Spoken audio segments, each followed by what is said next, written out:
Some women are simply born rich, confident, and naturally magnetic to their desires. Let's be clear, this podcast is not for them.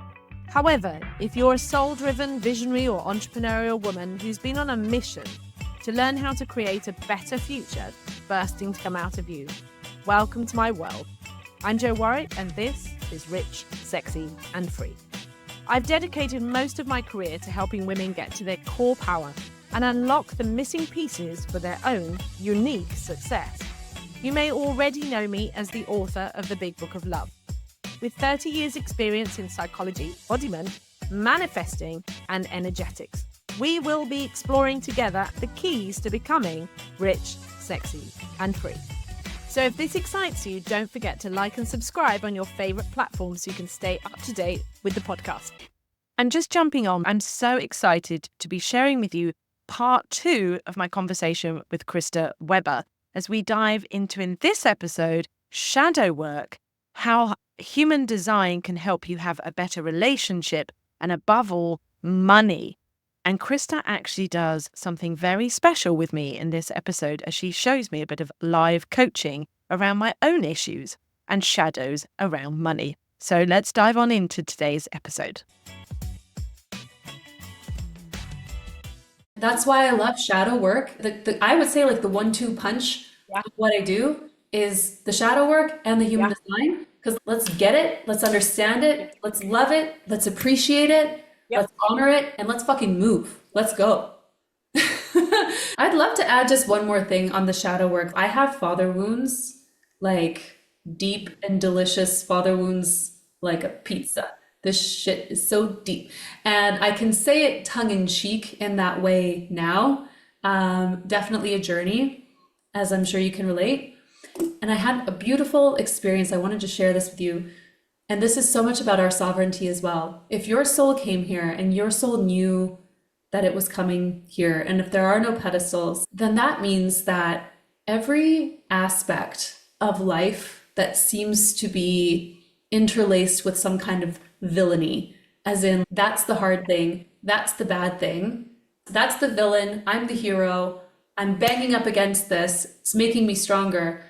Interesting thing is that any person, no matter what role they have in our lives, if they're in a position of villain, then on some level it means that their soul agreed to be the bad guy for us so that we could alchemize it, and then through that, even in the 3D, we can find gratitude for them. Thank you for being willing to be the prick.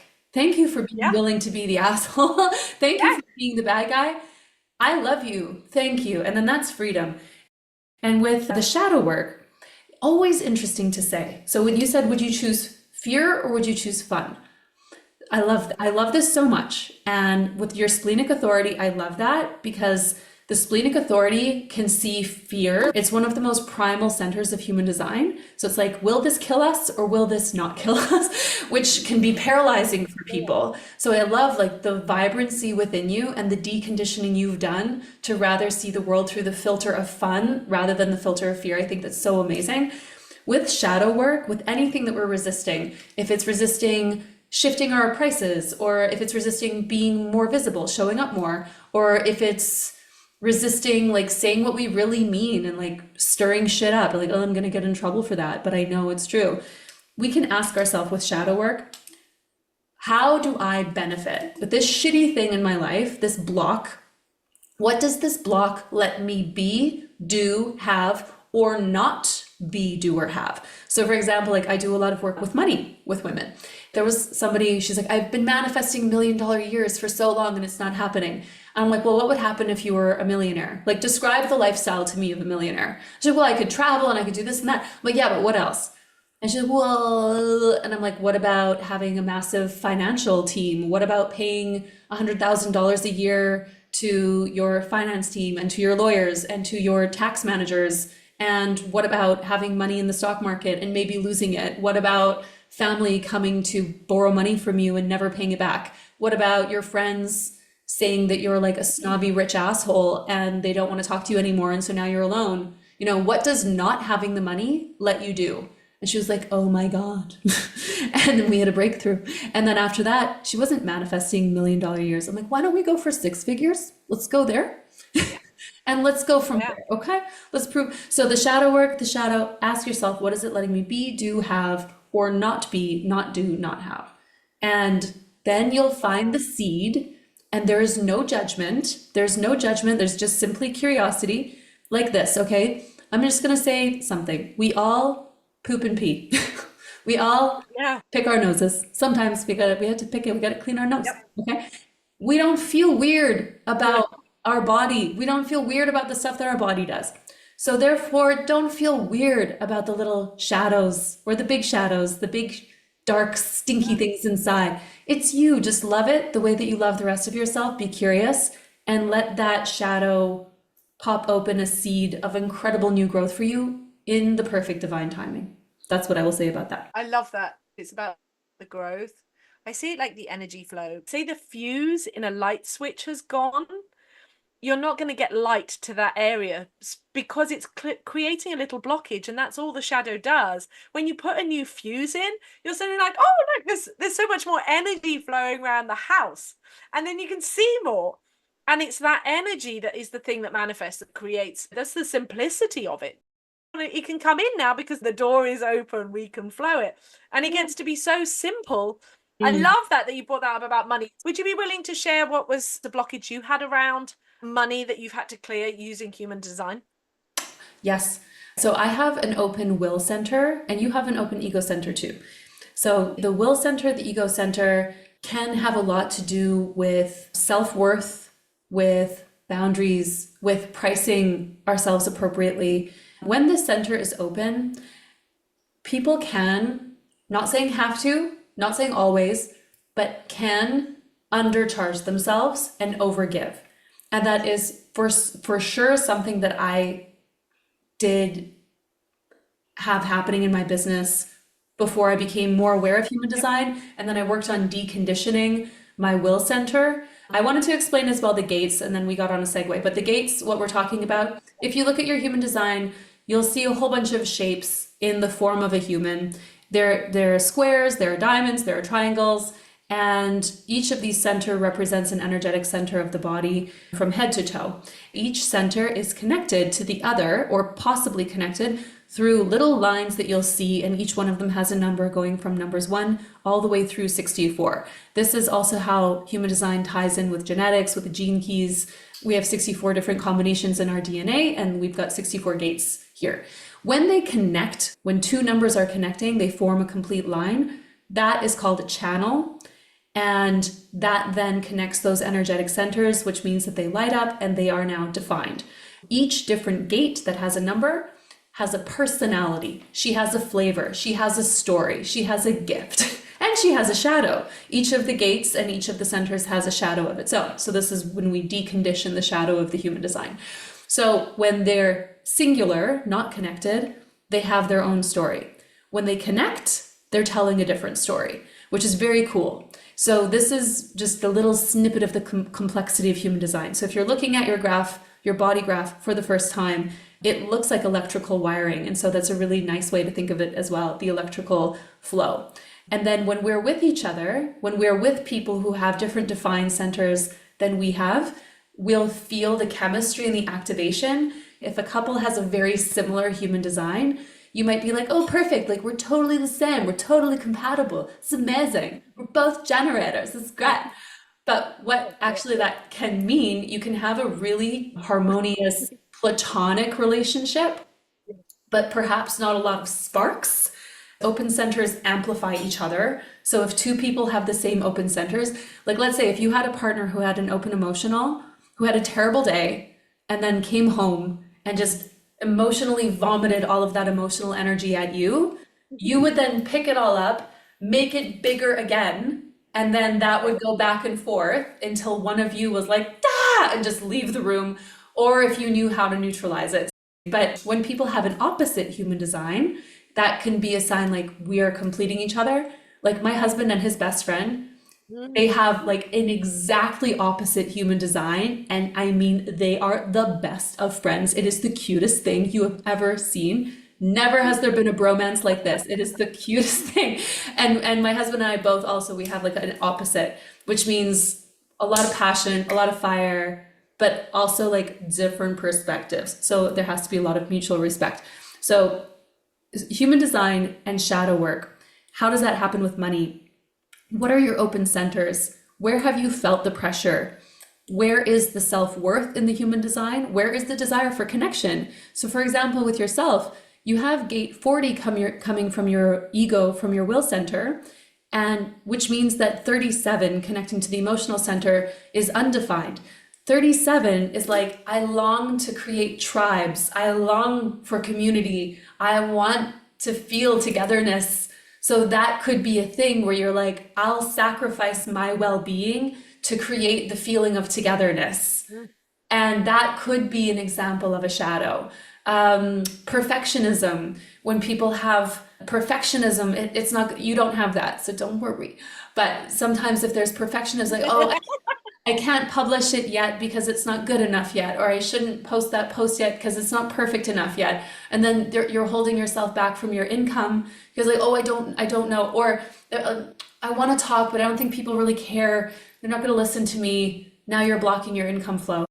I actually had an income wealth block with myself because I never experienced what it was like to see a woman happy and healthy with a lot of money. Every woman in my bloodline either was completely dependent as a housewife, like I was, like the reality I created for myself when I came here, either completely dependent or was wildly independent, but then terrible divorces, he takes half, super sick in the body, suffering a lot. And so as a creature, I was like, oh, money is cool, but it isn't really safe. And then there was this threshold. I think it was like 2021. I started my business 2019, 2020. There was a threshold where I just couldn't get past making like 50 grand. And that was the cap. And so like 10K months sometimes, five, and I was like, I don't know why. I know what I'm doing. I know what I'm doing. But then it was this huge, big money shadow work practice that I did that I was like, oh my God, I have always felt money is the most dangerous thing. It's going to ruin my marriage. It's going to ruin my health. And whatever we believe unconsciously, we will not let ourselves be put in harm's way. We will not sacrifice our marriage. We will not sacrifice our health. We will keep ourselves safe. So this unconscious belief, if I make a lot of money, he's going to divorce me and my health is going to go in the toilet. Well, I love him, so I don't want that to happen. So my unconscious will keep me small. So then I blasted through that shadow, and then I started making 50K months and then more. And in the same year, up to 380K in sales, this just from this one shadow work practice around money, but then being consistent with it. So that's an example of how it showed up for me. I love that. And actually, Krista, if you're willing to, because I really want people to come and check out your work. I really do. I think you've highlighted just how this is so impactful. If I just tell you a little bit of my story of kind of around money, if you just look on the chart for me, that would be, and maybe that help other people, because I've talked about it quite openly. So I have a very random experience with money, hence why we're doing rich, rich, sexy, and free. So my process with money has been, I go to riches and then I go to rags. And I've gone riches, rags, riches, rags, riches, like that journey of constantly healing and healing and healing beliefs around money. And now I don't actually have any issues around money itself because I've cleared the physical money, the energetic money. Like, oh, money is like my best friend. It's super fun. I've been around a lot of money, but the story was always other people's money. So if I told you my childhood, the brief bit is I grew up in the 80s, all of that. So you've got a story here of somebody who grew up new money and old money in the UK. It's a big thing here, a lot of class stuff. My mum's previous history was she was married to a multi-millionaire and she was very successful as a model in her own right. Now, but that was always her backstory. And then she married my dad. So it was like, right, my dad was like, is an amazing self-made man, but always chasing to keep up with the Joneses was his story. And it's the 80s. And it was all like, his friends are all flash and cash. But in their hard work, my parents sent me to private school and I was into horses. And all of my friends are then very wealthy, lots of money. I then follow a journey into riding professionally. So I lived and worked and was around royalty, lots of aristocracy. And the concept of people who get money, this idea that money's crass, then being around aristocracy who have an awful lot of money but drive old bangers. So basically, cars that are dying, crappy clothes, never show their money. It's an amazing education about money, of going, it has nothing to do with money at all. But the stories around how you're seen with money and what does it mean to have money have been probably the biggest lesson in my life, on top of the owning my voice. And I do believe that they go hand in hand. I would have fun, but I was always undervaluing. I would say it's been the biggest journey of my life. And so I'd just be interested if you are happy, just very quickly to show people what you do. Where's the neutrality? Where's the wealth identity? So I'm just saying that there are resources, and I love to go so deep in this, but let's get into this now, Jo, with yourself. Immediately, something really interesting. Number one is that it's not, as you said, it's not about the money, because money is just it's just an energy. It's like it's money is air, money is water, money is the grass that's growing, and you know that. I know that you know that. Yeah. So it's not the money, it's the wealth identity, and also the responsibility that comes with that. The wealth identity, and then the conflict of not knowing exactly, okay, well, what kind of wealthy person am I? So your Instagram, how we met, rich, sexy, and free. So right there, that's your wealth identity. That's your highest self wealth identity. She's rich, she's sexy, she's free.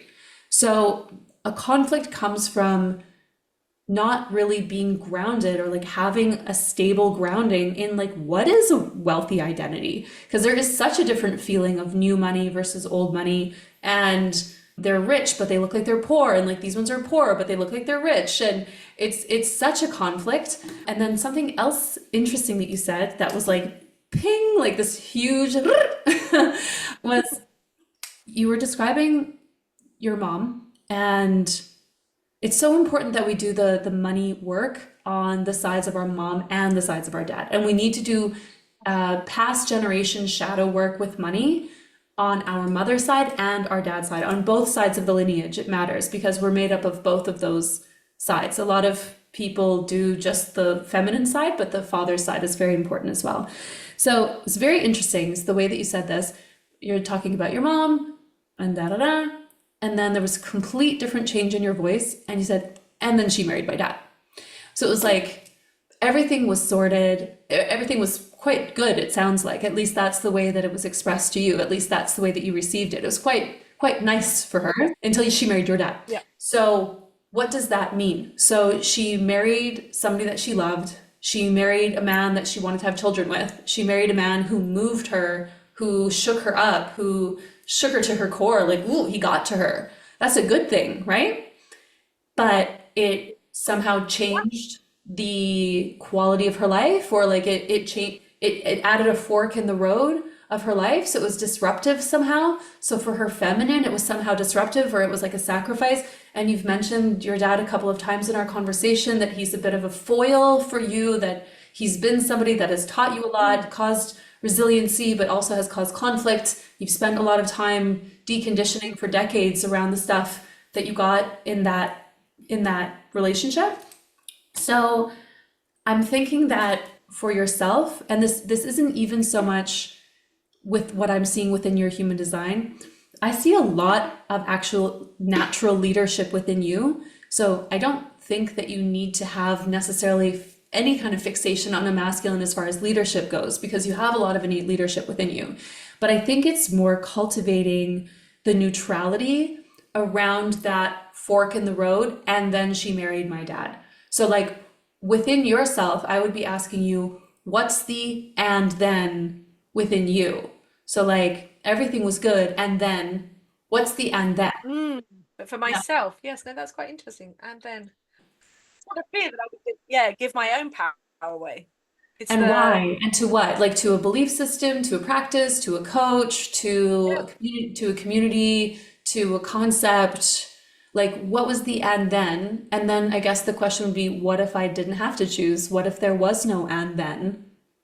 And that's what I would be curious about. So that's where, for me, if we were working together, that's where some shadow work would be.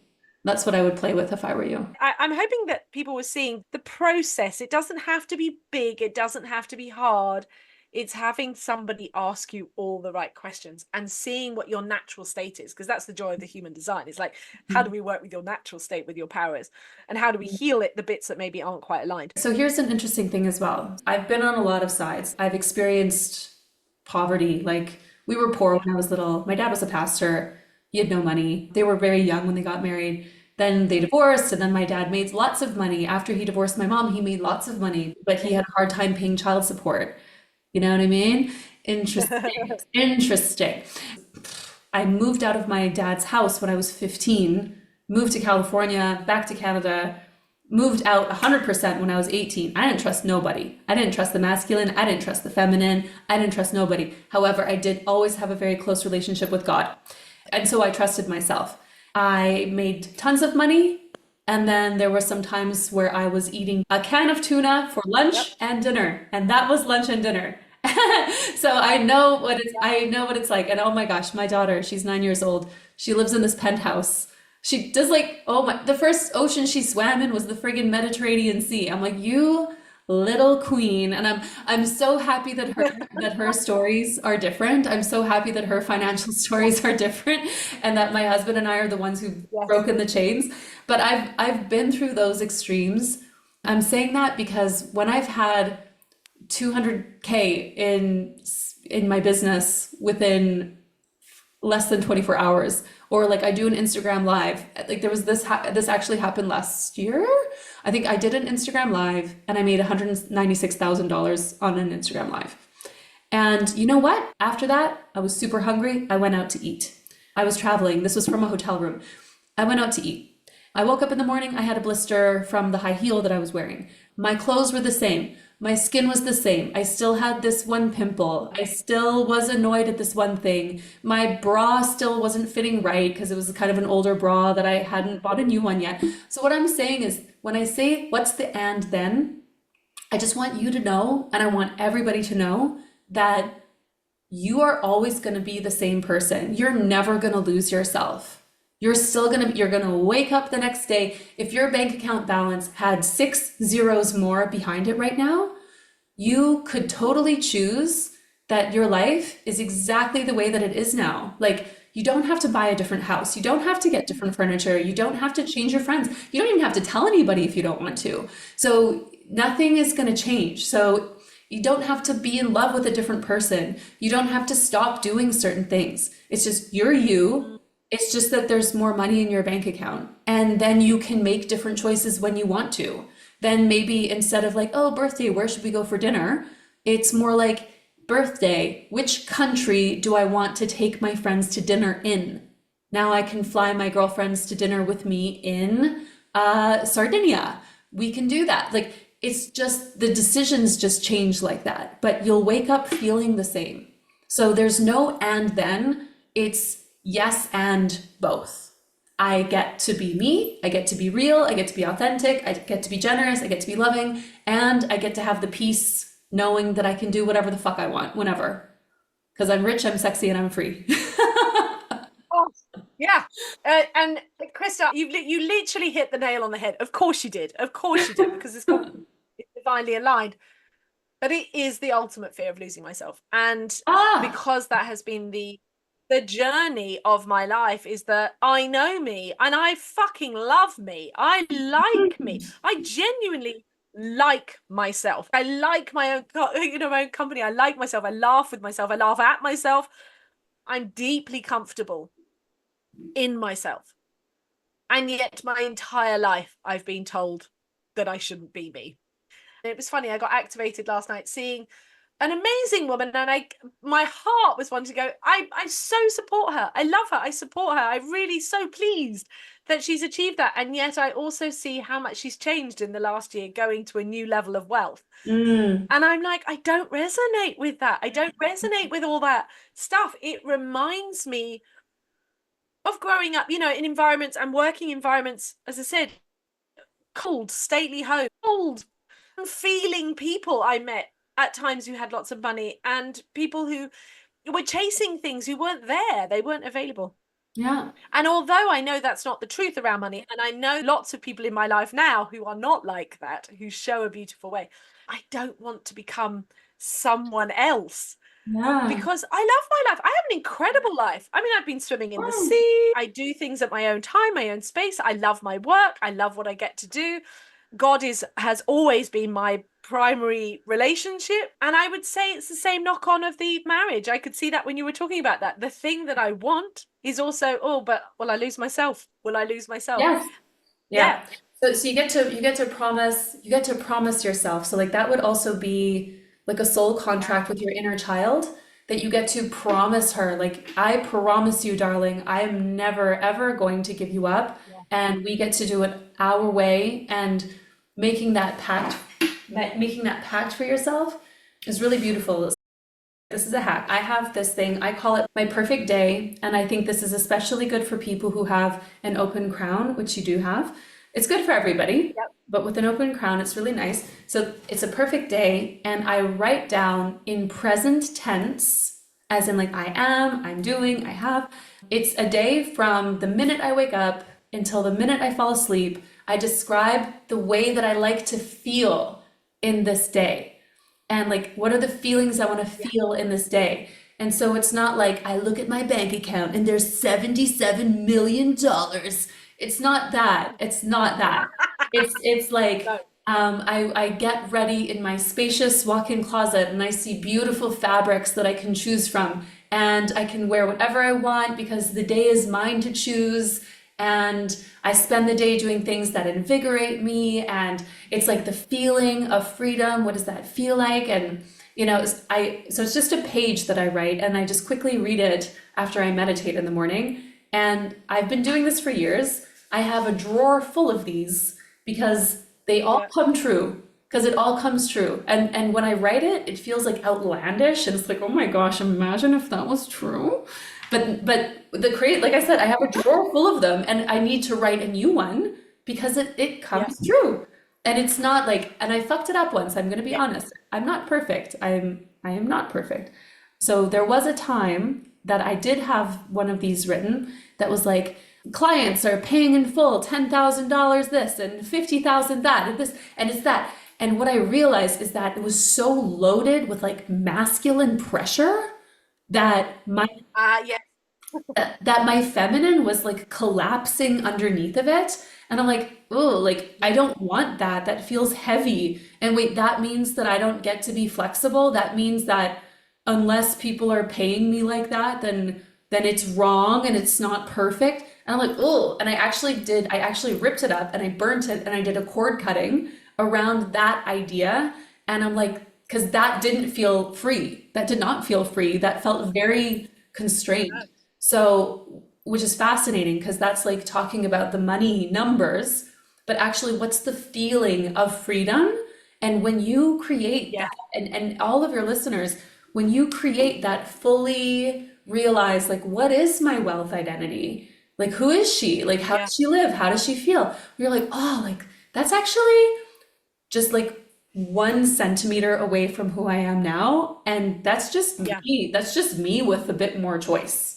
And I trust myself. So I'm not gonna, it's just gonna get better, right? So I love that. I absolutely love you. And it's such a beautiful thing for us to round up on so much gold in here. Thank you so much for your time. Thank you for showing the gifts and the talents. Please remind people again, where can they find you and where can they get this free tool for them to experience your work so that they can find out more about you and all of that juiciness? Sure. There is at the link in my bio in Instagram. My Instagram is my playground, luxelife.co. That's where you find me. and you can go to the link in my bio. I just love this work, and I've loved this conversation with you, Jo, so much. I know we could spend the whole afternoon together. Absolutely wonderful. And yes, if you are, wherever you're listening, if you're watching on YouTube or on any of the amazing podcast platforms, you'll either find it in the show notes or below in YouTube. And of course, we love hearing from you. It's been great to connect with you today. But before you leave, if you haven't already, come and be part of the community. And find out more about how I can help you personally, simply go ahead and visit richsexyandfree.com. And I look forward to seeing you next week on the podcast.